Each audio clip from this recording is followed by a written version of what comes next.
এটা প্রথমে গিট দিয়ে নিব একটা। এবার 2-3 বার ভাঁজ করে একটা রিং করে নিব। রিং করে নিলাম।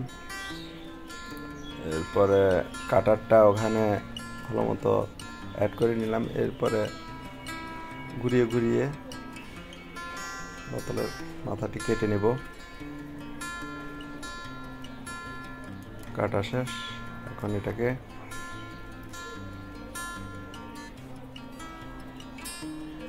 প্রথমে আমরা গরম পানিতে কিছুক্ষণ ধরে চুবাবো। যখন পানিটা বুটবুট করবে এর কিছুক্ষণ পরে আমরা ঠান্ডা পানিতে চুবাবো। কিছুক্ষণ ঠান্ডা পানিতে চুবিয়ে রাখলে আপনার ওটা বরাবর ফাটল চলে আসবে। তখন একটু হালকা বাড়ি দিলেই এটা ভেঙে যাবে। কারণ এর বাড়ি না দিলেও চলতো, এটা অনেক মোটা গ্লাস, বোতলটা অনেক ওজন বেশি, তাই। এবার ঘষে মেজে আমরা পরিষ্কার করে নেব। আমরা এখানে 2টা কেটে ফেললাম একইভাবে, যাতে হাত কাটা না যায়। বাসায় খুঁজে আমরা একটা কাঠের রঙের বোর্ড পেলাম, এটা দেখতে অনেক সুন্দর। এবার একটা গাছের ডাল খুঁজে বের করলাম। এবার এটাকে প্রয়োজন মতো করে কেটে নেব, যতটুকু প্রয়োজন হয়। গাছটাতে কোনো ডাল নেই, তাই আমরা এখানে কৃত্রিম ডাল বসাবো। আমাদের 2টা ডালের প্রয়োজন হবে। ডালের জন্য 2টা টুকরা কোনাকুনি করে কেটে নিব।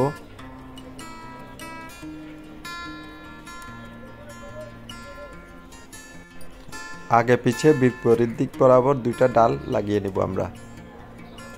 এমনভাবে লাগাতে হবে যেন এটা অরিজিনাল ডালের মতোই মনে হয়। দেখেন, খুব সুন্দর মতো লাগাতে হবে। ড্রিল মেশিনের সাহায্যে আমরা ছিদ্র করে ওখানে কাঠের টুকরা দিয়ে লক করে নেব। মাস্টার গাম লাগিয়ে নিচ্ছি, ফেভিকল গাম। ট্যাপ মুড়িয়ে নিলাম যাতে এটা ছুটে না যায়, কারণ 19-20 হলে কাঠের টুকরাটি প্রবেশ করানো যাবে না। আমরা চতুর্দিকে গাম লাগিয়ে নেব কাটা অংশ বরাবর। এরপরে কিছু গাছের গুঁড়িতে আঠা মিক্স করে ওখানে লাগিয়ে নেব, যাতে পরবর্তী ফিনিশিং দেওয়া যায়। দেখুন, আমরা লাগিয়ে ফেলছি 2টা। এবার কাঠের ছালগুলো ছাড়িয়ে নেব গাছ থেকে, গাছের টুকরা থেকে। সিরিঞ্জের কাগজের সাহায্যে আমরা ভালো মতো ঘষে পরিষ্কার করে নেব। প্রতিটি বোতলকে 2টা করে ছিদ্র করে নেব। বোটের অংশে কাঠটিকে সেট করব। গাছের ডালটিকে আমরা প্রথমে ছিদ্র করে রেখেছি, এরপরে শুধু নাটটা লাগিয়ে নিলাম। 2টা ছিদ্র করতে হবে যাতে ঘুরে না যায় গাছটি। এবার ক্লিয়ার বার্নিশের সাহায্যে আমরা এটাকে পলিশ করে নেব, যাতে একটু গ্লেজ দেয় গাছের। দেখুন, গ্লেজ দিচ্ছে। কিছু সাদা দড়ি আমরা পেঁচিয়ে মোটা করে পেঁচিয়ে নেব। দেখুন, ডবল ডবল করে পেঁচিয়ে নিচ্ছি। এবার গুনা তারের সাহায্যে ছিদ্র দড়িটাকে প্রবেশ করাবো। গিট দিয়ে নিচ্ছি যাতে ছুটে না যায়।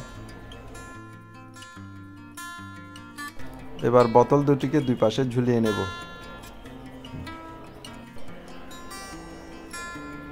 এক পাশে ঝুলালাম, আর এক পাশে ঝুলিয়ে নেব একই রকম ভাবে। 2টাই বোতল ঝুলিয়ে ফেললাম আমরা। এখন ডেকোরেশন করার পালা। কিছু গাছের সাহায্যে আমরা ডেকোরেশন করলাম। আমি আমার মতো করে করলাম, আপনারা আপনার মতো করে করবেন। সবশেষে একটা লাইক দিয়েন, একটা সাবস্ক্রাইব দিয়েন। ধন্যবাদ সবাইকে।